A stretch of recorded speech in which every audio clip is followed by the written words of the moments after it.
اب میری بات غور سے ذرا سن لو. آپ اللہ کی توحید اس شان سے بیان کرے کہ قبر پرستوں کا خود دامن پیچھے سے پھٹ جائے. آپ سنتوں کا تقدس، احترام اور برکات اس شان سے بیان کرے کہ بدعتی خود بخود عوام کے سامنے ننگے ہو جائے.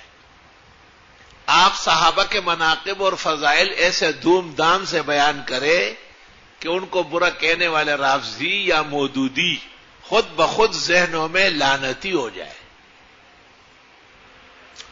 آپ فقہ حنفی کا اقرب الی القرآن والسنہ و اجماع الامہ والائمہ اس شان و شوکت اور دلائل قاطعہ ساطعہ سے سمجھائے کہ غیر مقلد خود بخود عوام کی نظروں میں کذاب اور جھوٹا ہو جائے.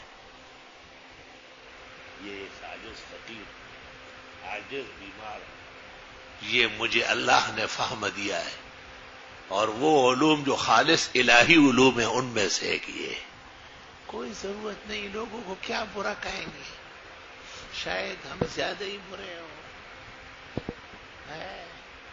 داڑھی منڈے کو کیوں برا بلا کہتے ہو؟ داڑھی کے فضائل بیان کرو کہ بھئی اسلام میں داڑھی کی بڑی اہمیت ہے، پیغمبروں کی تھی، صحابہ کی تھی، تابعین و ائمہ کی، اچھے مسلمان کی، گزشتہ بادشاہان کی، اکبر بادشاہ کے علاوہ سب کی داڑھی تھی.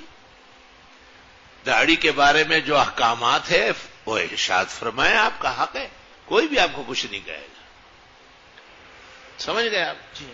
آپ لباس کے فضائل اور مناقب بیان کرے، خود بخود بے لباس اور غلط لباس پہننے والا وہ اپنی قباحت سمجھ لے گا کہ میں اس چیز سے محروم.